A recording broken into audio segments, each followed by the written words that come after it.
Tonight we wanted to deal with another question that will take a considerable amount of time that was recently put in the question and answer box. We're narrowing down. I think we have less than 10 questions left, so we've been making progress. But nevertheless, this one is dealing with the 400 silent years between the Testaments. And so the question was asked, and we'd like to answer it.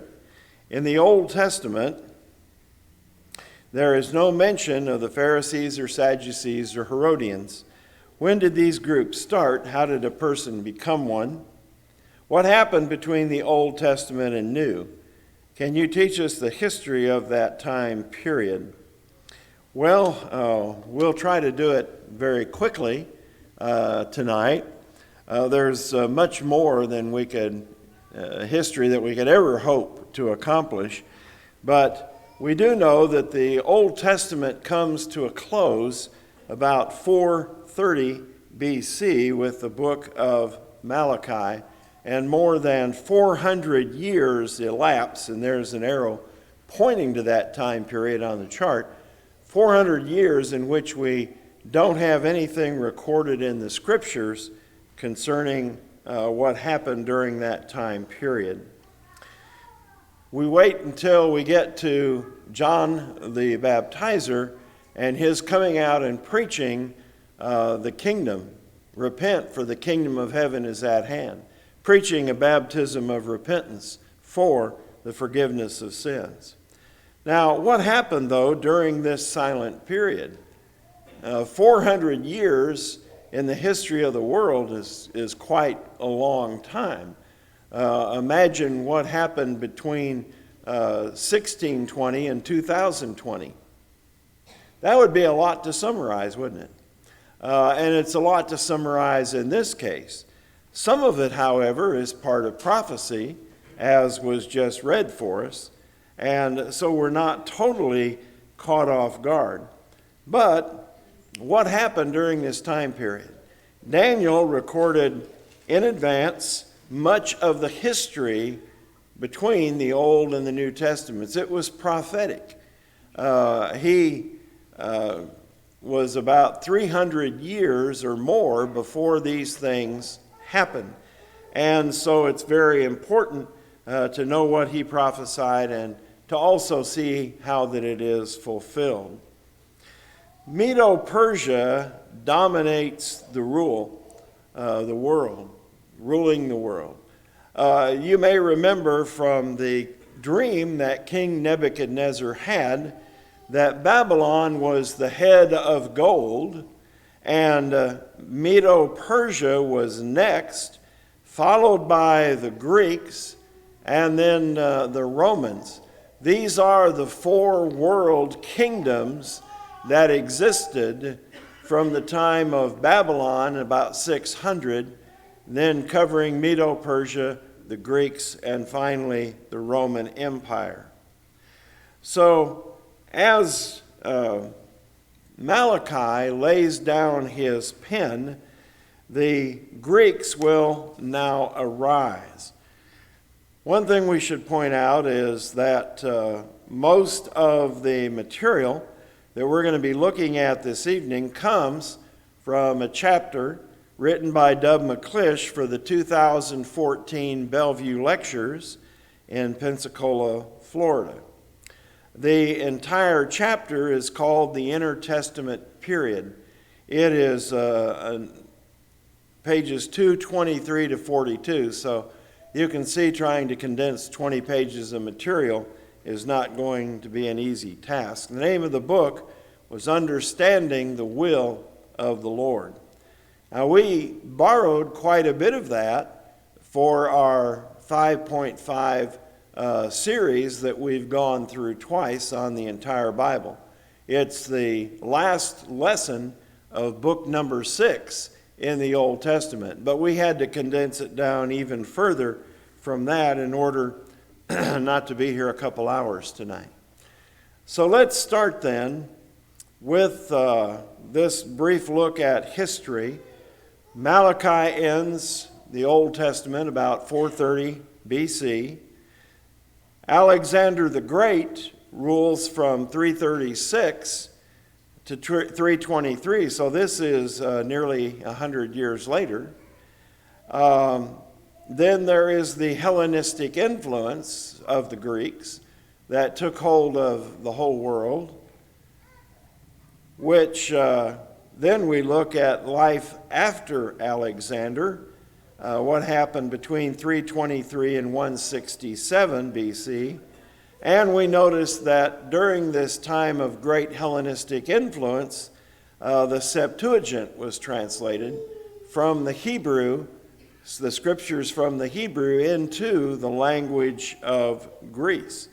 And that is a very significant work that we mention quite frequently. So those are some of the things we're going to be talking about during that time period. By the close of the Old Testament, as we mentioned, the Medo-Persian Empire was on the decline and there was a new power rising.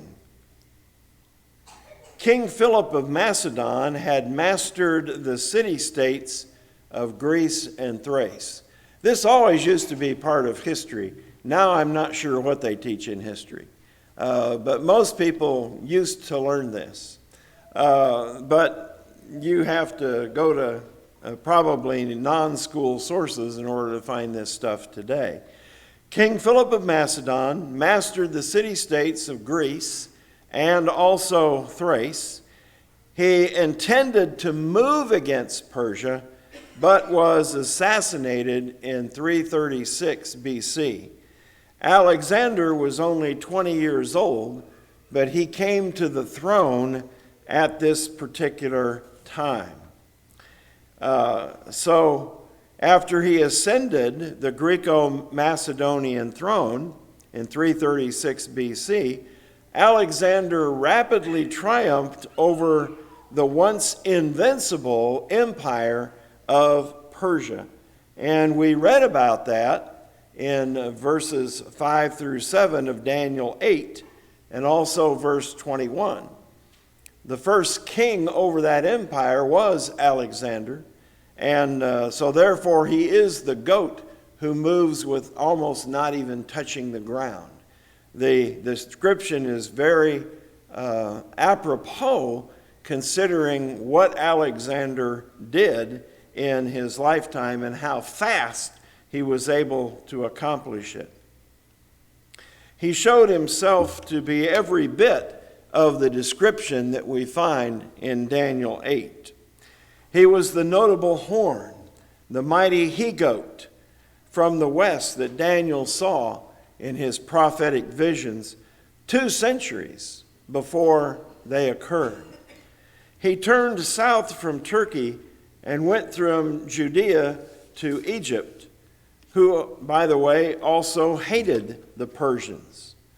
In 331 BC, while in Egypt, he founded his famous namesake city, Alexandria, which at one time had either the first or second most comprehensive library in the entire world.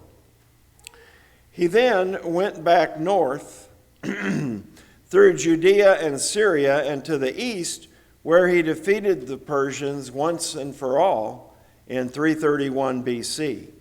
Alexander died at the young age of 33 in that year.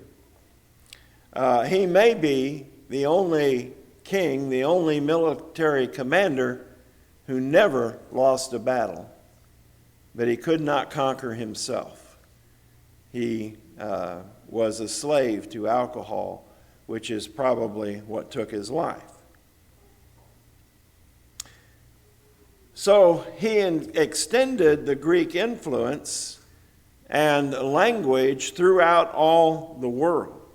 Judea could not even totally resist what is called the Greek influence or Hellenism. And that also involved the Greek language spreading throughout the world as well. How could Jews engage the Gentiles in commerce without learning their language. The Greek influence then would play a major role in Jewish political events in the 2nd century BC. Now we want to go to this time after Alexander, who died in 323 BC, and this goes until about 167 BC. After he died, most of his empire was divided between 4 generals, one in the north in Syria, one in the south in Egypt, and 2 others in the east and the west. But they actually, and by the way, they're represented by the 4 horns that Daniel talks about in Daniel 8:22. But they continued to struggle against each other until about 301 BC. At that time, Ptolemy I gained control of Egypt and southern Syria, and Seleucus initially ended up with Babylon and northern Syria. Palestine was kind of sandwich filling between these 2 monarchs for the next century. The 2 kings in the east and the west declined in ability and might, and so basically it became a struggle between these 2 kings. The Ptolemy and the Seleucid dynasties warred against each other, and frequently they both coveted the land of the Jews, Palestine.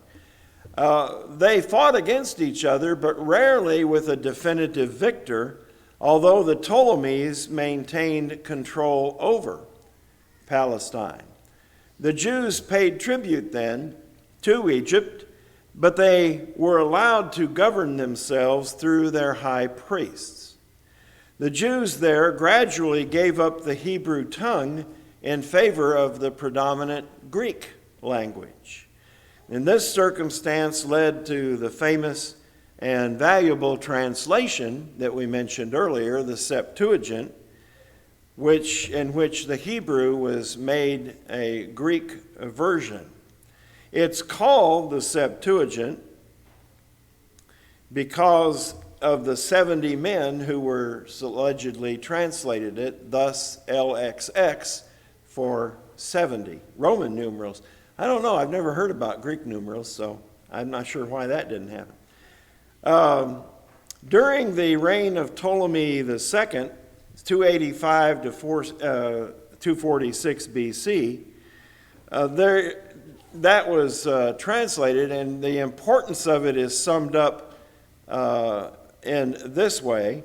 It made the Old Testament, with all its predictions of a Messiah, available to hundreds of thousands of people who otherwise might never have had the opportunity to read Jewish scriptures. I mean, let's face it, the Hebrew language was not one that was very popular. It was not one that was known beyond a few of the Jewish people. And so nobody would have ever had this knowledge of the prophecies concerning Jesus and the kingdoms unless these had been translated into the Jewish scriptures. Well, the issue between the Ptolemies and the Seleucids was finally settled about 198 BC when the Seleucid king Antiochus III, sometimes called the Great, soundly defeated Ptolemy V, taking undisputed control of Palestine. So now there were no more warring factions. The northern kingdom had won out. The Jews would have to deal with the Seleucids for the next 135 years. Antiochus divided the land into 5 provinces, most of which, if you've read the New Testament, you're familiar with. It was divided into Judea, Samaria, Galilee, Trachonitis, and Perea. Now we want to talk about the important thing that happened during this time period, and that was the persecution of the Jews. After Antiochus the Great, the third, there came Antiochus the fourth, called Antiochus Epiphanes. He ascended to the Seleucid throne in 175 BC. He was very passionate. He was evangelistic, you might even say, for Hellenism. He set about to enforce this way of life on all of his subjects, including those in Palestine. So you can imagine that how that went over with the Jews. His cultural zeal and insane cruelty would lead to one of the darkest periods of Jewish history, perhaps the darkest period until we get to Adolf Hitler and the Holocaust in the last century. It would also lead to the last period of Jewish independence when his influence finally came to a stop. In defense of strict adherence to the law and to halt Hellenistic inroads, there was a group of people formed called the Hassadim. These may be related later to the Pharisees, but these were at this time called Hassadim, meaning the pious ones. This particular party became in existence, and you joined it by being in sympathy with what they stood for. You weren't born into it. You had to choose that you wanted to be among these folks. It opposed the liberal element that welcomed all things Greek. And so there became an adversity between the two groups. Those who favored Hellenism or the Greek influence, and those who, like the Hasidim, did not want anything to do with the Greeks. In 170 BC, a conflict erupted on the part of about 1,000 men who don't show any evidence of having thought this through. They came up against Antiochus Epiphanes, and it gave him the pretext of doing what he wanted to do in the first place. He massacred those in Jerusalem, irrespective of age or sex. He plundered the temple with the assistance of Menelaus, the reigning high priest, who was an unauthorized Benjamite. Notice how sad the state of affairs are. Everybody in the Old Testament knows that the Levites were to beat the priests, and yet, for some reason, a Benjamite was high priest. And he compromised in favor of the Greeks. He carried away its remaining treasures up to Antioch. However, this brief assault was only a prelude to the ones that Antiochus launched 2 years later. In 168 BC, he launched an extended war of extermination. Well, you might think it's against the Jews, and I suppose it was, but primarily it was against their religion. He wanted to exterminate their religion. And he saw that in the source of a growing anti-Syrianism. So he wanted to do away with it entirely. He sent an army of 22,000 against the city of Jerusalem, waiting to fall upon it until the Sabbath, knowing the Jews would not defend themselves on their holy day. And so he was successful in his efforts because they did not defend themselves. Thus, they were captured and killed. He burned Jerusalem, forbade observing the feast days and offering the sacrifices, and erected an altar of Zeus to Zeus on the great altar. And on December 25th, 168 BC, he sacrificed a sow upon it. Of course, this was as sacrilegious as anyone could be, was the Jewish thinking on the matter. Thus, in doing this, he fulfilled Daniel's prophecy of 4 centuries earlier.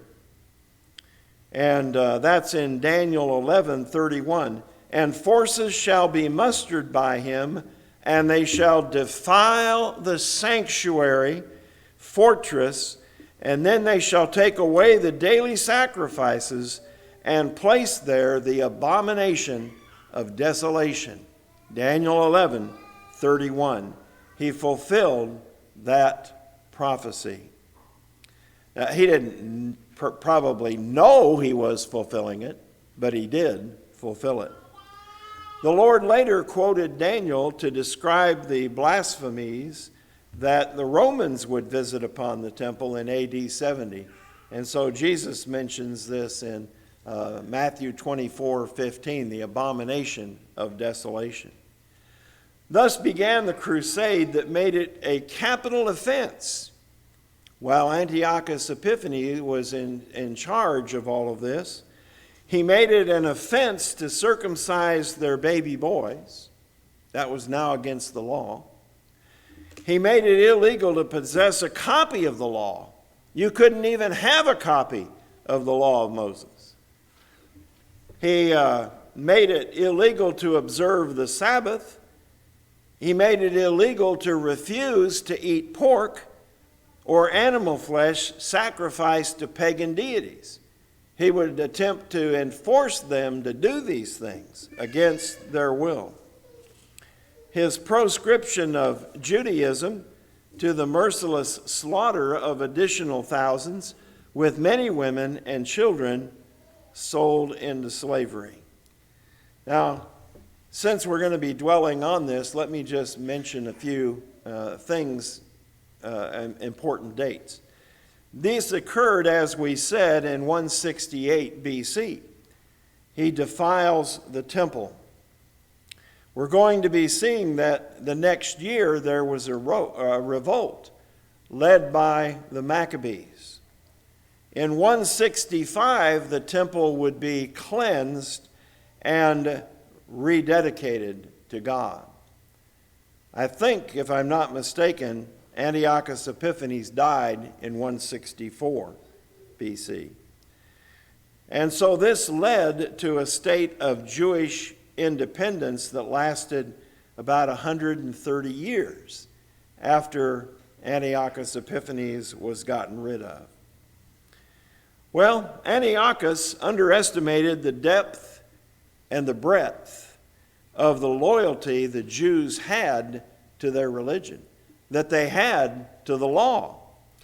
The repeated bloody atrocities, the plundering and the desecration of the temple, followed by the force of new laws intended to destroy everything that gave the Jews their identity.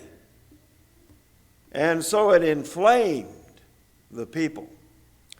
The Hassadim that we mentioned, formed a century earlier to try to stem Hellenistic influence, found now many joining with them in their cause. Many had been sympathetic before, but in light of all these heavy-handed techniques, they now were growing very antagonistic toward anything Greek. All the resistance needed was leadership. And that spark that ignited the Jews to revolt occurred in a town named Modin, about 20 miles northwest of Jerusalem. In 167, Apelles, a Syrian officer, came to town to compel a heathen sacrifice. When an apostate Jew stepped forward to comply, one Mattathias sprang from the bystanders and slew both the Jew and Apelles, and pulled down the heathen altar. Consequently, running through the town, he cried, "Everyone who has a zeal for the law and maintains the testament, let him follow me." Upon this, he fled to the mountains, with his 5 sons, leaving all his possessions behind. Thus began what is known as the Maccabean Revolt.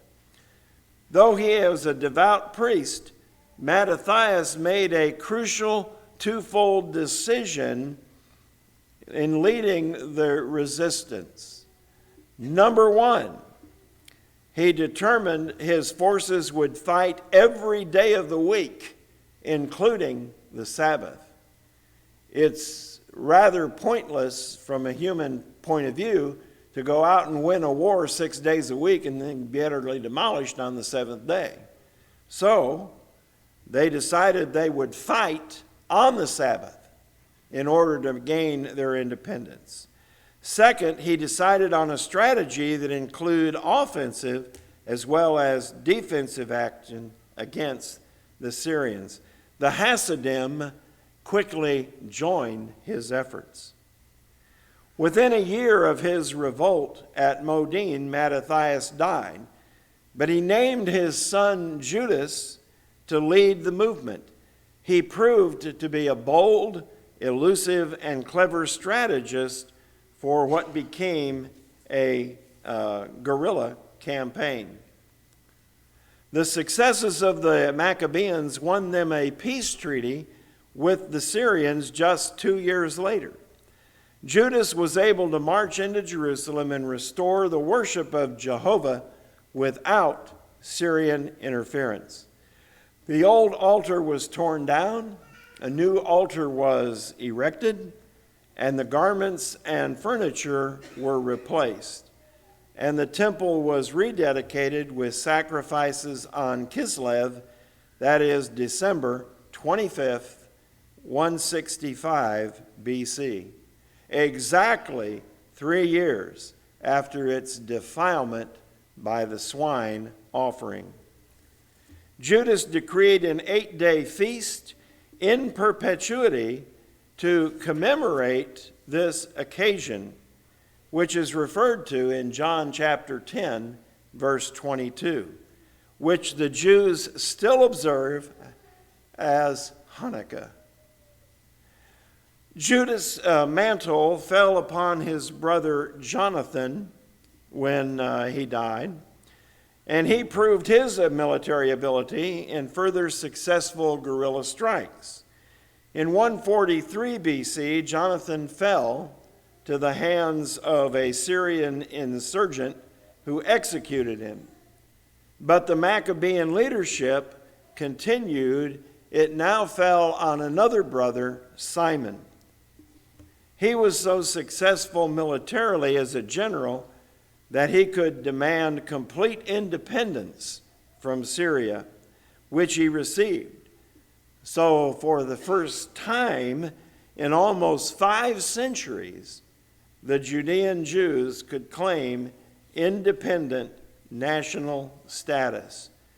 And the people appointed Simon as high priest, along with his military and civil power as governor, which roles he fulfilled with great success and honor.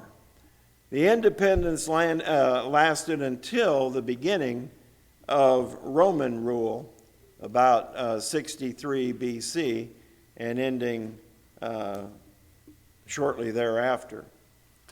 Now, the next thing is to talk about what happened to the Jews under the Roman Empire. Julius Caesar treated the Jews with benevolence regarding their religious observances and their general freedoms, but he required their annual tribute money, as would be expected of a subjugated people. Furthering Herod's rise was Mark Antony's favor after Caesar died in 44 BC. Actually, he was assassinated in 44 BC. Anthony named Herod the king of the Jews. He named him that, King of the Jews, in 37 BC, a title he held until his death in 4 BC. Then The Romans, of course, continued to dominate until the rest of the New Testament period and into a few centuries after that. Herod was so jealous of his power and paranoid concerning plots to seize his power, whether real or imagined, that he had several of his family members murdered, including his wife, Mariamne, her mother, and some of his sons. He murdered them all. His paranoia and depths of merciless cruelty are on full parade in his slaughter of the innocents in Bethlehem, trying to make sure that Jesus was put to death and never got to be king of the Jews in order to take his place. That's described, of course, in Matthew 2 and verse 16. He built the famous fortress of Masada and other things.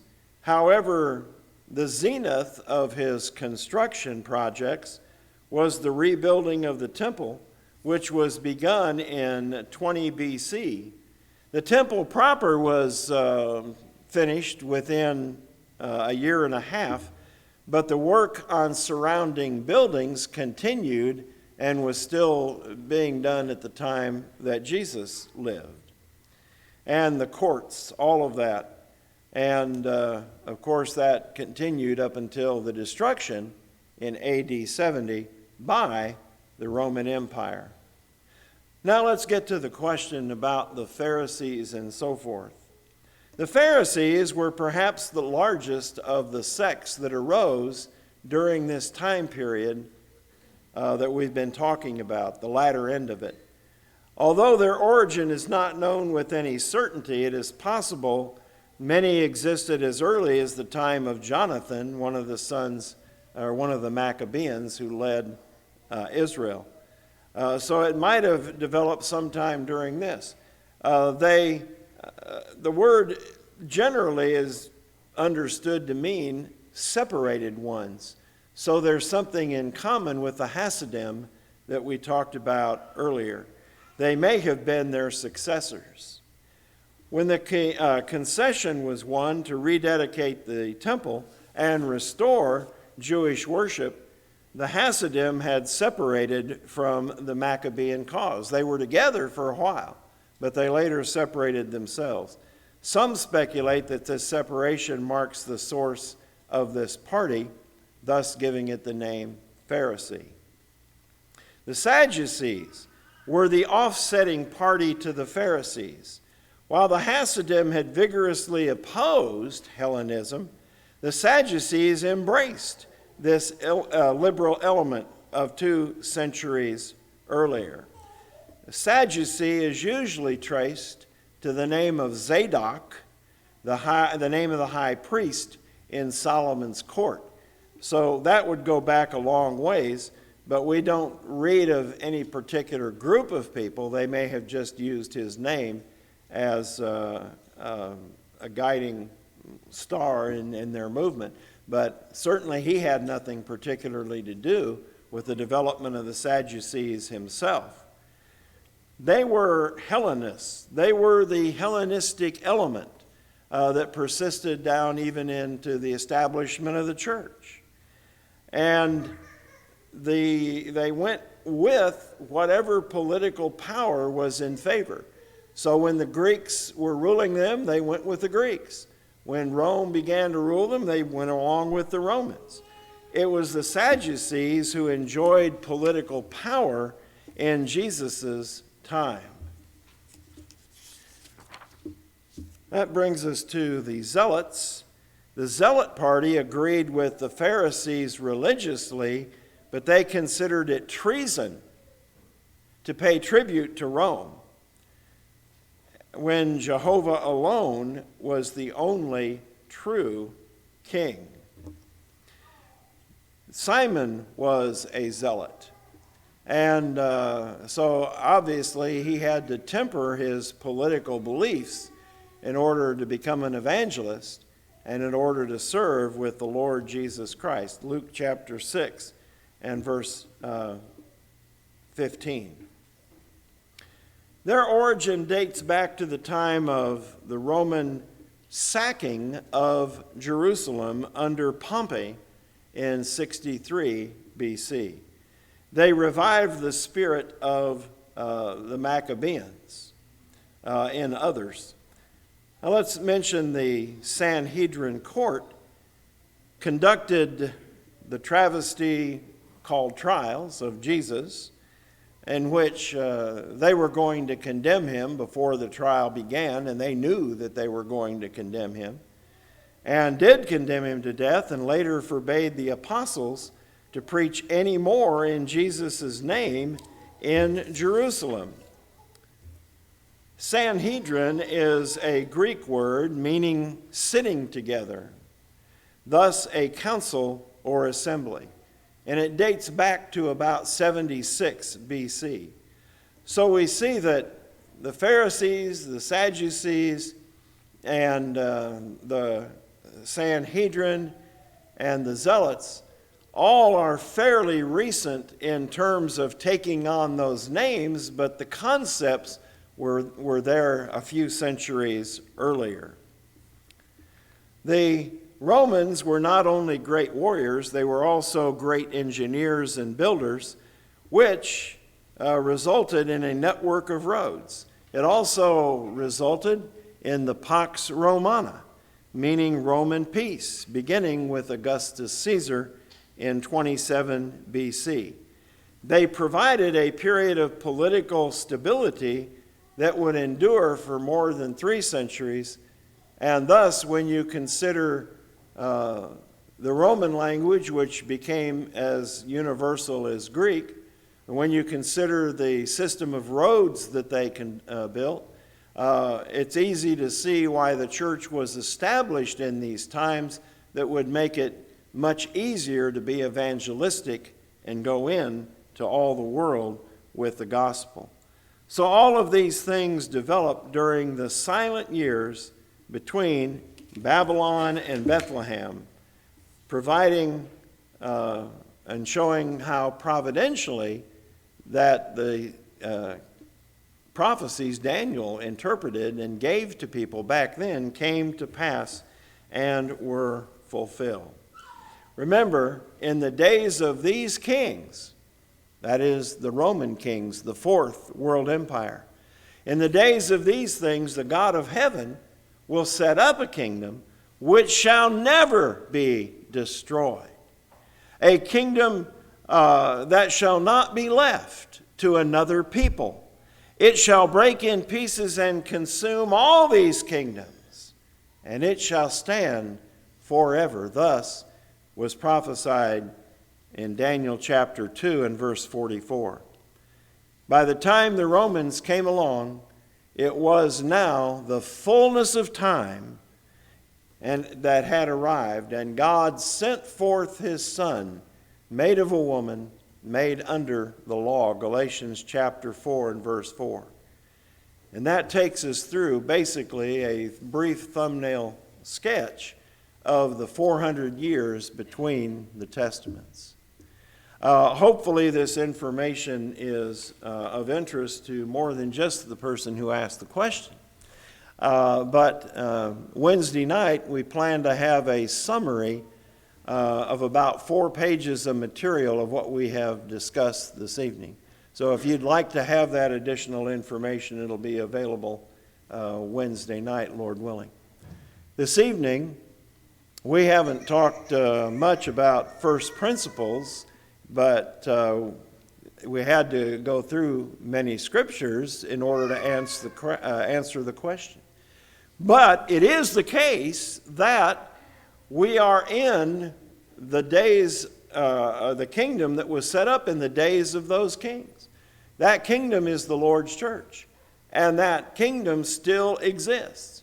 And it will never be left to another people. It will never be defeated. It shall stand forever.